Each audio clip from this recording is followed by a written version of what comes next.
What is your name, please? My name is Martin DeFrancisco. What is your name, please? My name is Martin DeFrancisco. What is your name, please? My name is Martin DeFrancisco. Two of these people are imposters. Only one is the real Martin DeFrancisco and is the only one sworn to tell the truth. Now, here is our host, Bud Collier.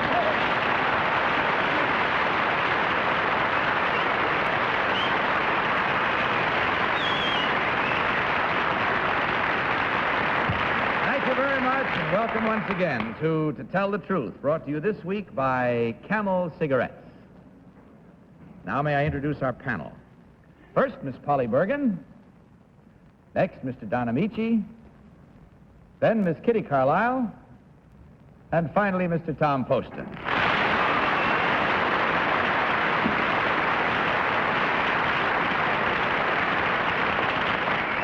Panel, will you please follow along with the first affidavit of the evening as I read it?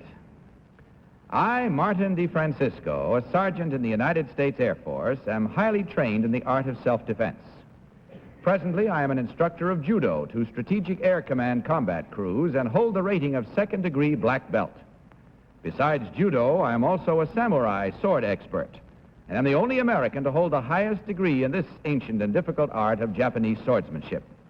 I demonstrate my skill by placing a carrot on the neck of an assistant, and with my samurai sword, I slice the carrot in half without injuring the other person.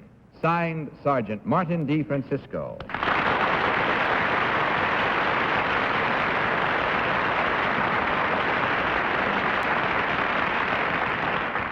All right, panel, you heard these three gentlemen all claiming to be Martin DeFrancisco, Japanese sword expert. Let's begin this first round of questioning with Tom Poston. Tom? Oh, thank you, Bud.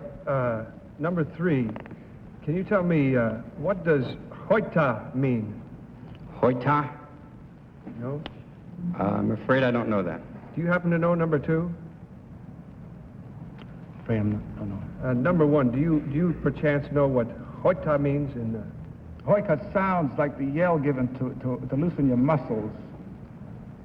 To loosen the muscles by Japanese samurai fighters, is that it? No. For all of their different kendo, samurai, judo, all their different arts. Thank you. Number 2, what is a comparative physical combat called in Japanese fighting? Kiai. Pardon me? Kiai. That's a Japanese battle cry. Polly Bergen, please. Number 3, there is a method of fighting that I believe is Japanese or Chinese that is done mostly with the hands. Could you tell me the name of that? That is a karate. Number 1, there is another, I don't know whether it's another word for judo or if it's a different form of fighting altogether, but it's equally as well known as judo. What is the name of that, and what is the difference? Well, you probably refer to jiu-jitsu, which is older than judo, because judo is refined and streamlined jiu-jitsu. In other words, there are similar methods, one is more... Very similar. Jiu-jitsu is basically defense and ancient. Judo is more of a sport. I see. Don Ameche, please. Number 1, can you retire from the Army with pension at the end of 20 years? Yes, sir.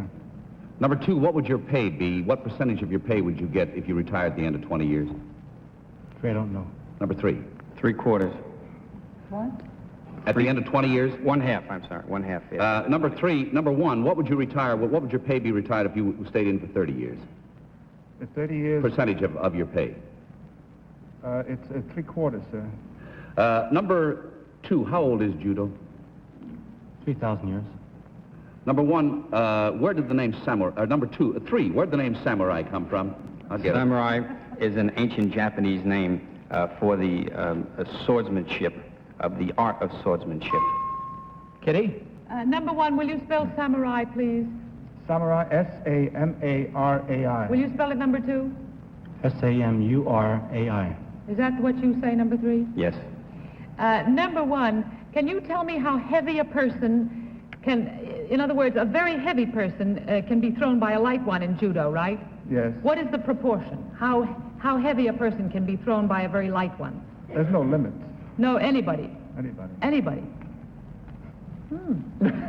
Number 2, what is chaya? You said something about chaya. What is that? Chow? Chaya? Kaya. Kaya? What is it? Kiai. Chia, what is it? That's a Japanese battle cry. The Japanese battle cry. That's correct. That's it. We'll have to hold our own battle cry right now as we halt any further questioning and tell you that it's time to vote. So without consultation, as usual, will you mark your ballots? And as you do so, select number 1, number 2, or number 3. A team of challengers will get $250, as always, for every incorrect vote. Has everyone voted? Polly, for whom did you vote? I voted for number 3. I got very confused on the question Kitty asked about the spelling of a samurai. Number 1 spelled it as it is written in the affidavit. Number 2 and 3 spelled it differently. And I think that they spelled it correctly. Which means that whoever wrote this affidavit is in an awful lot of trouble. You're right. But anyway, I consequently canceled out number 1, and I was leaning very heavily toward him and reverted to number 3. Okay, Don, what about your vote? Well, I voted for number 3, and I think all of Polly's reasons will suffice. I think some of them can leave over for me, don't you think? All right, Kitty? I voted for number 2. Number 2 spelled samurai, to my knowledge, correctly, and let the chips fall where they may. Also, he knew what that other thing was, which I didn't know. Good. And also, they never put the right one in costume, but this time I think they did. Tom, your selection. I voted for number 3, Bud. It seemed to me he gave the right answers.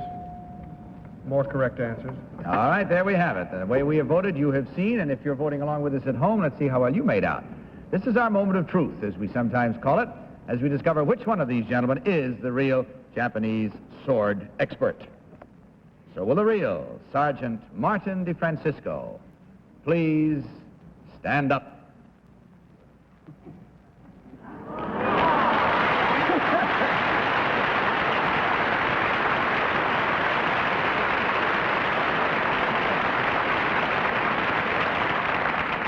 Thank you, Sergeant, very much.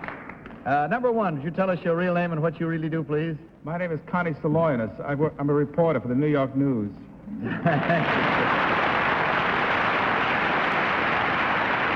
have a story to write tomorrow. Number 3, would you tell us your real name and occupation? My name is Michael Caponegro. I'm an attorney at law in Flushing, Queens. Thank you.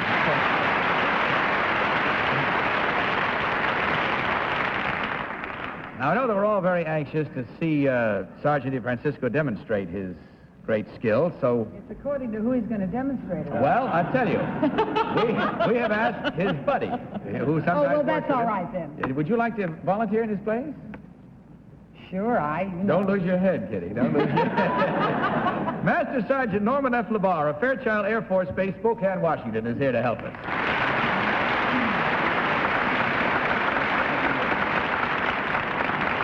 Now, I think both of you sergeants, we better demonstrate how sharp this sword really is. I suppose you got a piece of paper, Sergeant? Sure. Okay. All right.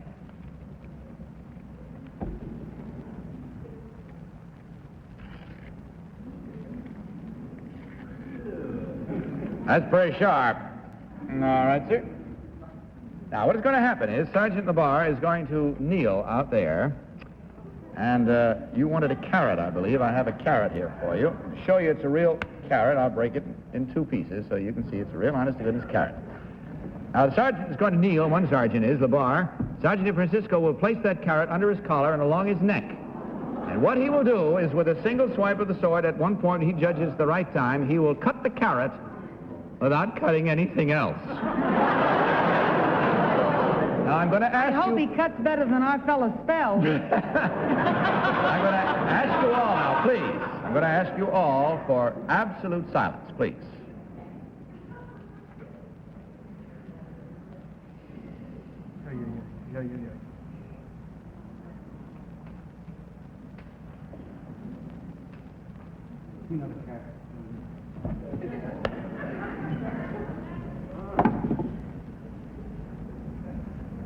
How you doing, Sergeant?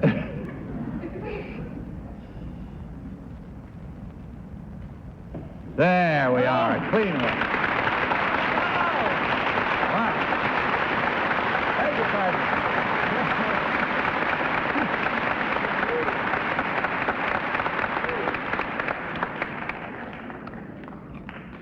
Carrot, anyone? I think there's a little blood on that. No, I don't think you'll find a trace of it. Number one, would you tell us your real name? We did all that, didn't we? Got to check the score now. I'm so nervous by watching that thing, I'm going out of my mind here. What's up, Doc? You really up, Doc, is down, Doc. We have three. You completely fooled our attorney at law here from Flushing. Completely fooled the panel, gaining 3 incorrect votes at $250 each from Camel Cigarettes and a carton of Camels for each of you on the way out. Thanks so much for being with us. Good luck to you, Sergeant. Thanks for being with us. Now let's meet our next team of challengers.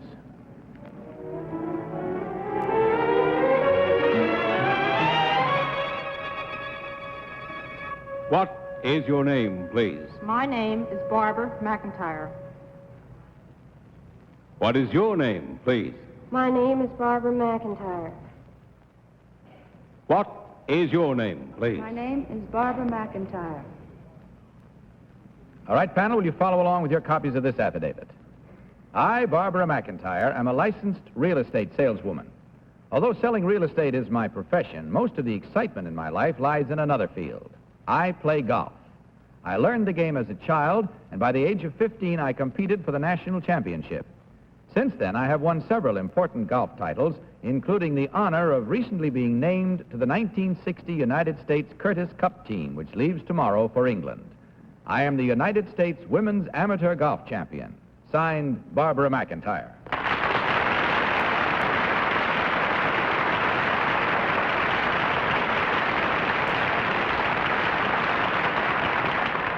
Here we have 3 lovely young ladies, all claiming to be Barbara McIntire this time, panel. United States Amateur Women's Golf Champion. Let's start this cross-examination with Polly Bergen. Polly? Thank you, Bud. Number 3, there were sisters at one time, I don't know whether they're still playing or not, who were very well-known golfers. Could you tell me their names? Bauer sisters. Number 2, is there such a thing as a 7.5 iron? I've never heard of one. Number 1, have you ever heard of irons that can be gotten in fractions, 7.5? I have heard of some, yes. Number 3, in real estate, by the way, where are you from, number 3? Arcadia, Florida. Arcadia, Florida. In real estate, what is the percentage that the real estate office gets commission in selling a property? 6.5%. Don Ameche. Thank you, Bud. Number 2, what is the penalty for out of bounds? It's just loss of distance only. Number 1, what is the penalty for loss of bounds? Loss of distance. Number 3, what is the penalty for going on the water? You put about 1 stroke. Beg your pardon? 1 stroke. Number 2, can you sold a club in the sand? No, you can't. Number 1, can you move anything in the sand? No. Number 3, what is the difference between medal and match play? Medal is low score, matches by the hole. Number... Kitty Carlisle. Number 1, what do you consider the best golf course in the East? The best golf course in the East, I consider Wingfoot Country Club in Mamaroneck, New York. Where? Mamaroneck, New York. Number 2, where are you from? I'm from Lake Park, Florida. Are you from Florida, number 1? Where do you come from in Florida? I'm from Hollywood, Florida. And you, number 2? Lake Park. Lake Park. Where are you going to play in England, number 3? At Lindrick Country Club in Nottingham. Where's that? Nottingham. Tom? Thank you, Bud. Number 2, please. Can you tell me what inoculations are necessary for a European trip? You just have to have a revaccination. I'm sorry, what? Revaccination. Revaccination. Number 1, is that correct? That is correct. Number 1, can you tell me how an English golf ball differs from the golf balls used in American play? The English golf ball is smaller than the American golf ball. Number 1, what is the... Fred, that's all we have time for, panel, and once again, it's time to vote. Without consultation, once again, mark your ballots.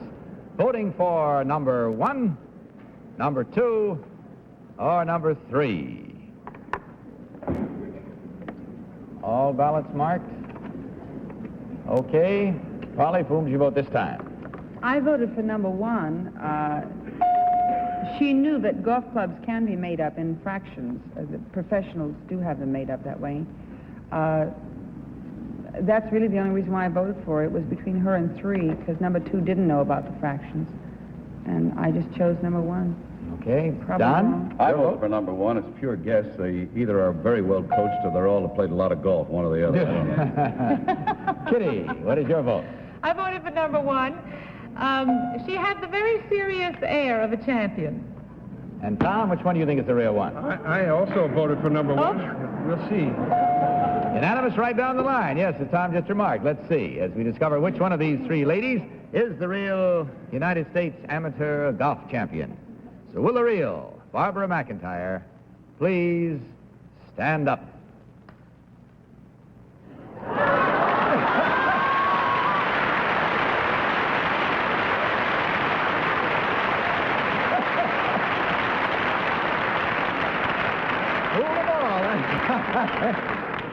Just for the record, have you played a lot of golf, number 1? You have. Well, let's find out your real name and what you really do. My name is Alberta Maltner. I'm the secretary to the president of General Machine and Instrument Company in Caldwell, New Jersey.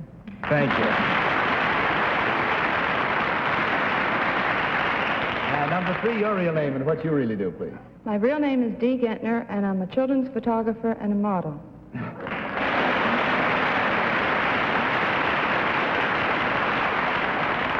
Well, along with wishing you the best of good luck, hope you bring back the crown for America. Let's check up on the score and find 100% goof by the panel on this one. That means that 4 incorrect votes at $250 each, $1,000 from Camel cigarettes, and a carton of Camels for each of you. That should make you all feel good. Good night and the best of good luck to you all. Thanks for being with us.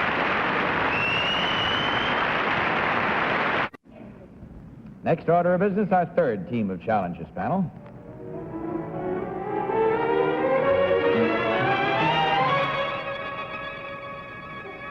What is your name, please?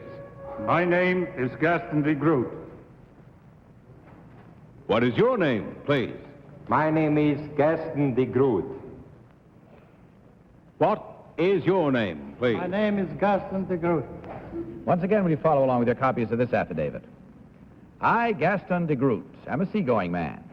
During the course of my nautical career, I have skippered private yachts, freighters, and liberty ships. During World War II, I served on convoy duty in the North Atlantic. But my proudest and most important assignment is the one I have just assumed. I am the master of the United States' first atomic-powered commercial ship, the NS Savannah, signed Captain Gaston De Gros.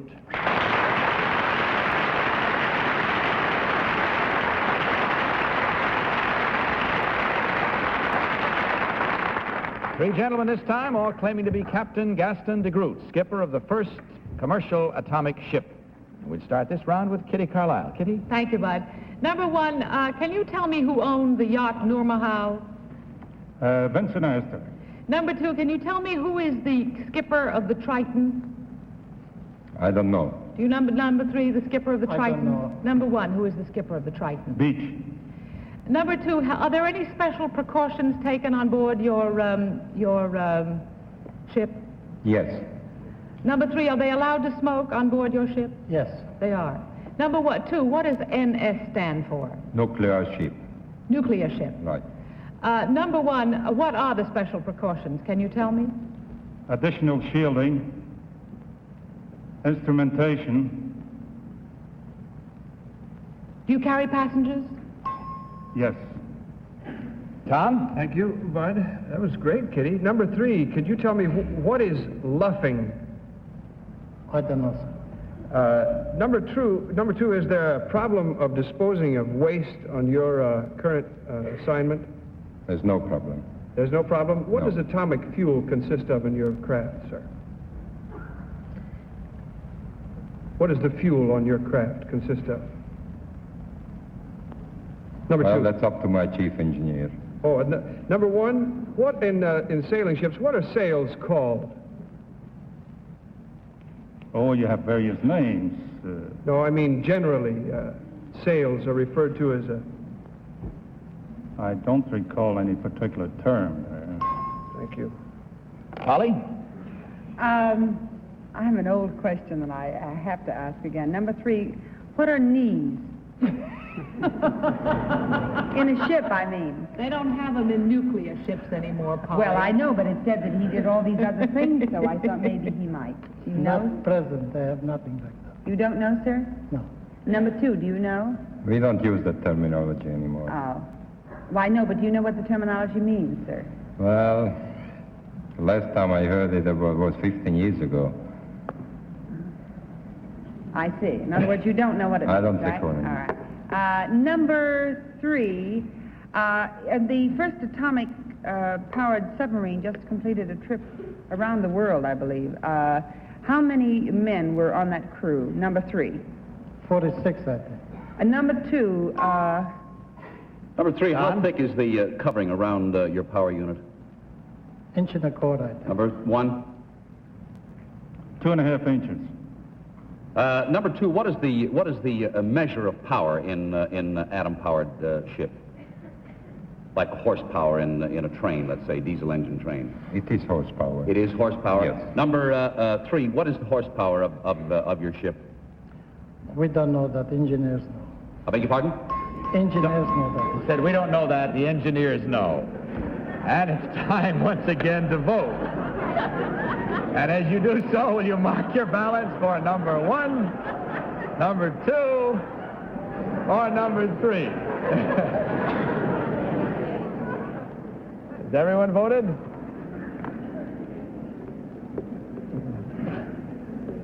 What are you doing? Writing out your income tax, Polly? All right, Polly, for whom did you vote? The engineer.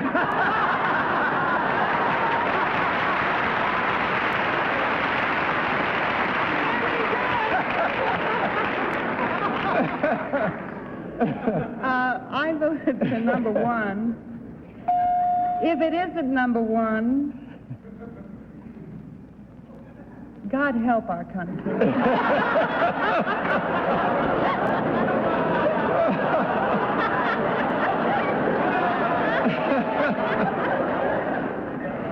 Oh, dear. Polly, I think the engineer should meet your nurse. John, for whom did you vote this time? I voted for number 1, no reservations and no comment. Okay, Kitty? Well, number 1 gave me the answer for the Nurmahal's owner and for Captain Beach, and so I voted for him. And nobody asked him about the knees. Tom? I voted for number 1, too, Bud. Well, there we have it again. A unanimous vote, this time for number 1. We'll find out whether we did it again or did not do it again, the right way or the wrong way, as we discover which one of these gentlemen is the real skipper of the first commercial atomic ship. So will the real Captain Gaston De Gros please stand up?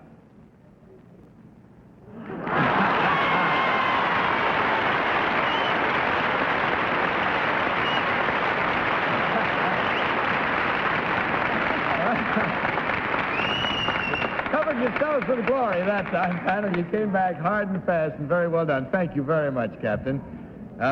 Let's see now. Number 2, would you tell us your real name and what you actually do, please? My name is Stephen Reisinger. I am a ski instructor and in charge, the manager of Kessel Ski Trails. Thank you, sir.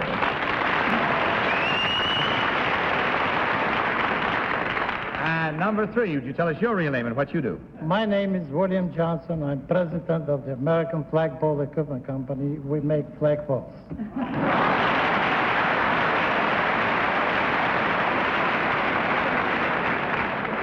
Number 4, are you the engineer? I'd like to have his name. Incidentally, the very best of luck to you, sir, and the state's marine lines and the first atomic commercial ship, the NS Savannah. Best of good fortune, and God bless you. Now, let's see how we did here now. We have 4 right ones this time. That means there are no 250 totals to add up. But from Camel Cigarettes, in any event, $150, gentlemen, and our congratulations. Thank you for being with us. And a carton of Camels will await you on the way out. Good night and good luck to you. I guess that's about it. Polly, I understand that you have been appointed chairman of the women's division of the multiple sclerosis Hope Chest Drive, which is now underway. And I'm sure that our listeners will do their very best, our viewers. Please, give generously. I hope so. I guess that's about it. Good night, panel. Good night, Bud. Bud Collier saying good night for camels and reminding you to tell the truth. Good night, everybody. To Tell the Truth, it's a Margaret and Bill Cutler production in association with the CBS Television Network. It's Bergen bound by Passion to the Four Seasons.